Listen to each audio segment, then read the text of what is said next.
मोदी सरकार के दूसरे कार्यकाल का अंतरिम बजट आ गया है और इस अंतरिम बजट को लेकर जिस तरीके से लोगों को उम्मीदें थी, वो उम्मीदें कितनी परवान चढ़ी हैं, क्या लोग राहत चाह रहे थे, क्या वो राहत मिली है, इसी को लेकर इन तमाम लोगों से बात करूंगा और ये जानूंगा कि इस बजट को वो किस नजरिए से देख रहे हैं। सर, पहले आपका नाम जानना चाहूंगा। नबी साहनी मेरा नाम। नबी जी, एक चीज बताइए, किस नजरिए से देख रहे हैं इस बजट को? मेरे हिसाब से बजट अच्छा है। 10 में से मैं 9.5 नंबर देना चाहूंगा इस बजट को। अच्छा, बहुत अच्छा बजट है। और इसमें क्या हुआ है कि 5 लाख से जो पहले सीमा थी वो 7 लाख कर दी गई है। सबसे बड़ी बात तो ये है, बहुत अच्छी खबर है ये। और दूसरी चीज, इलेक्ट्रॉनिक वाहन पे जो इन्होंने छूट दी है वो बहुत अच्छी दी है।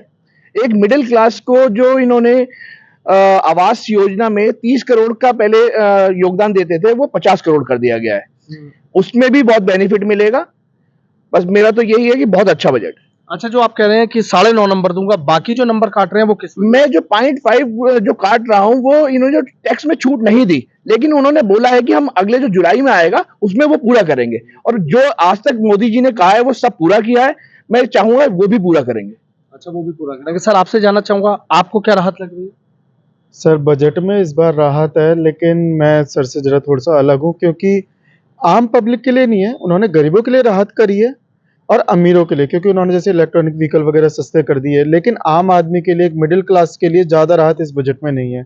मैं उम्मीद करता हूँ कि जो जुलाई में वो अपना बजट लाएंगे नई सरकार के बाद, होपफुली उसमें मिडिल क्लास के लिए भी राहत होगी। क्या उम्मीद लगाए बैठे थे आप लोग?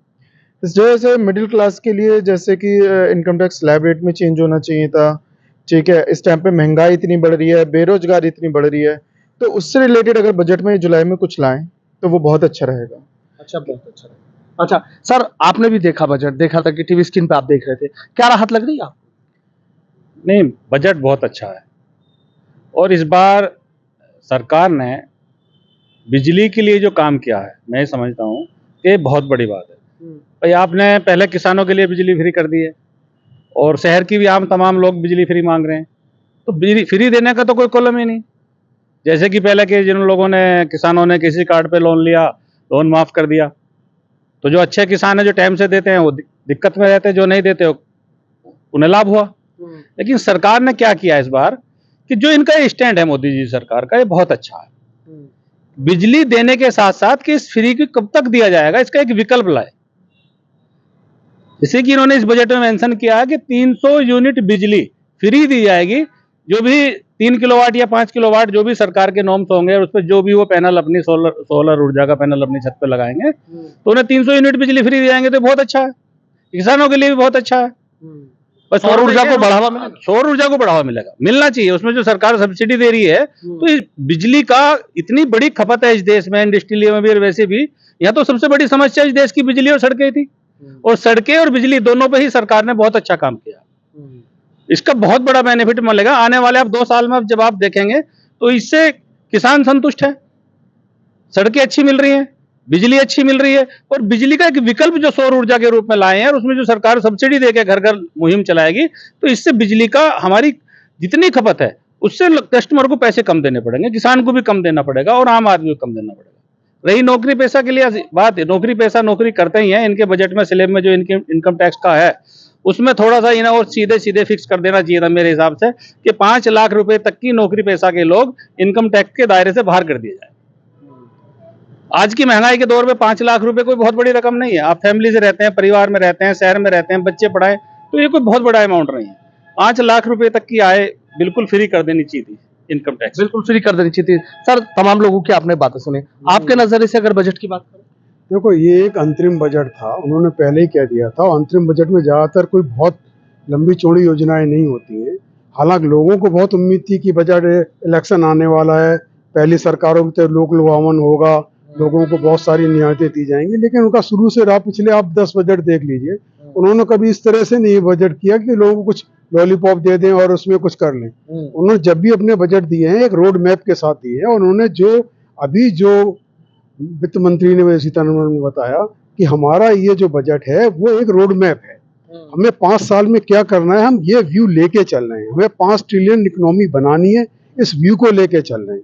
इसी को आधार रख करके उन्होंने कहा कि मुझे 5 साल के अंदर 2 करोड़ लोगों को घर देना है, 300 यूनिट बिजली फ्री देनी है, इलेक्ट्रिक वाहन को बढ़ावा देना है, और जहां तक रह गई बात जीएसटी का, उन्होंने 2.5 गुना 3 गुना जीएसटी हमारी ज्यादा बढ़ गई, यानी रेवेन्यू हमारा है, एफडीआई हमारी 3,000 करोड़ तक बढ़ गई। तो ये सब चीजें एक ऐसी है जिन्होंने बढ़ाया कि इतना हमारे पास आ रहा है, और हमारा लक्ष्य ये है कि मैं इन्हें यहाँ इन्वेस्ट करना है। 40,000 हमें वंदे मातरम गाड़ियों में वैगन्स लगाने हैं ताकि पब्लिक को इजी पड़े। तो इन सब चीजों को मिलाकर के उन्होंने जो पहले से लोगों को था, हालांकि लोग सोच रहे थे कि इलेक्शन का टाइम है, बहुत अच्छा बजट आएगा, कुछ लोगों को देंगे, उन्होंने कहा बजट का सीधा सीधा मतलब है कि सबसे ज्यादा फिजिकल डेफिसिट कम किया उन्होंने और इन्फ्लेशन को रोका। ये सारी चीजें एक ऐसी हैं जो हमारी आगे इकोनॉमी को, वर्ल्ड इकोनॉमी में जो मोदी जी कह रहे हैं 5 ट्रिलियन इकोनॉमी होगी, हम 5 होंगे, उसे लाने के लिए एक रोड मैप है और उसी को उन्होंने आगे दिया है। उन्होंने कोई लुक लुभावन नहीं दिया, 7 लाख का एक कर दिया।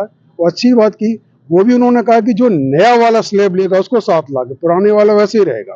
तो ये कुछ चीजें दी हैं बकाया। उन्होंने कहा एक नया जब बजट हमारा आएगा तो हम और देखेंगे, लेकिन रोड मैप हमारा यही रहेगा जो हमने बताया है, क्योंकि हमें आगे बढ़ना है और सबको लेके बढ़ना। मैम, आप किस नजरिए से देख रही हैं महिलाओं के लिए, गृहिणियों के लिए? नहीं, गृहिणियों के लिए तो इस बजट में कुछ है ही नहीं, ना तो हमें कोई इनकम टैक्स में कोई छूट मिली है और ना ही हमारे रसोई से जो जुड़े हुए गैस वगैरह पे या दवाइयों पे कोई छूट आई ही नहीं है इस तरीके से। तो हम तो यही देखते हैं कि जुलाई में जो है वो अच्छा बजट आए और इन सब चीज़ों पे भी हमें अच्छा मिले।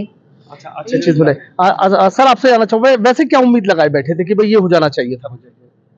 तो पानी पे और काम होना चाहिए था। पानी का जो प्रदूषण और प्रदूषण की समस्या, जैसे दिल्ली में 15 दिन वो बंद कर देते हैं, 15 दिन इवन ओड लगाते हैं, ऐसा ना लगाकर कुछ ना कुछ ऐसा प्रावधान करना चाहिए जिससे प्रदूषण कम हो।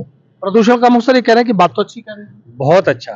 देखो, 2 चीजें बहुत जरूरी सभी के लिए। जब हम इस धरती पे हैं, जब तक जीवन जी रहे हैं, जीवन कब तक है? जब तक प्रदूषण कम होगा। जीवन कब तक है? जब तक पानी की व्यवस्था होगी।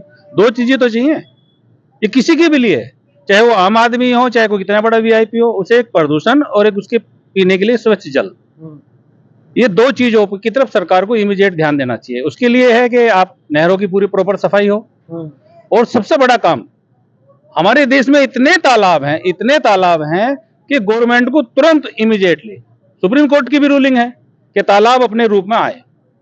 हालांकि ये अच्छा है, इस बार हमारे उत्तर प्रदेश की योगी सरकार ने तालाबों के उद्धार के लिए बहुत बड़ा काम किया, लेकिन वो बहुत छोटे स्तर पे है। मान लीजिए एक ब्लॉक में से 5 गांव ले लिए, 5 तालाब, तो 5 तालाब नहीं, एक ऐसा मिशन चले कि एक बार का प्रत्येक ग्राम पंचायत को, प्रत्येक नगर पालिका को 1 साल के बजट में अपने तालाबों का पुनरुद्धार करना ही होगा। वृक्ष लगे, पेड़ लगे। ठीक सर, ये कह रहे हैं कि पॉल्यूशन मतलब एक बड़ी समस्या तो ही कह रहे हैं, ऑर्डिनेंस होता है और देखते हैं ग्रैब लागू हो जाता है, तमाम चीजें।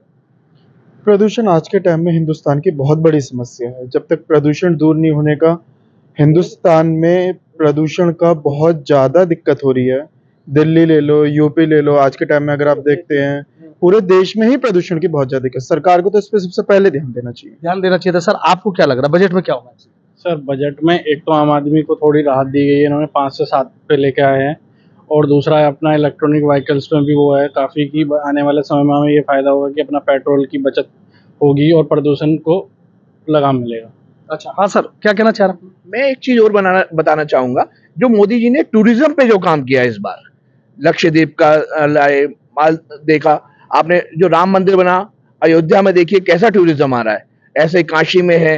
जो टूरिज्म पे काम हुआ है वो बहुत ही अच्छा है, और इससे बाहर के देश के भी लोग हमारे यहाँ आ रहे हैं, और अपने लोग तो अपने यहाँ ही जा रहे हैं। जो लोग पहले विदेश घूमने जाया करते थे वो आज अयोध्या जा रहे हैं और जय श्री राम का नारा लगा रहे हैं। जय श्री राम। अच्छा, आप कह रहे हैं कि अब जो आगे बजट की बात कर रहे हैं जो आएगा, तो उसमें बहुत उम्मीदें हैं, लेकिन अब वो सरकार सुन ले हमारी बात, आपके थ्रू हमारी बातें मोदी जी तक पहुंचाए, जिससे हम सबको लाभ हो। बहुत बहुत शुक्रिया। तो देखिए, तमाम लोगों की जो बातें हैं वो आपने सुनी। कुछ लोग कह रहे हैं कि बजट बहुत अच्छा है, बहुत सारी रियायतें दी गई हैं। कुछ लोगों का कहना है कि चूंकि अंतरिम बजट था इसलिए ज्यादा लोक लुभावन जो घोषणाएं हैं वो नहीं की गई हैं, लेकिन उम्मीद लगाए बैठे हैं कि अब जो आगे बजट आएगा शायद उसमें बहुत बड़ी राहतें मिलेंगी। Sanuj Sharma, ABP live, Meerut.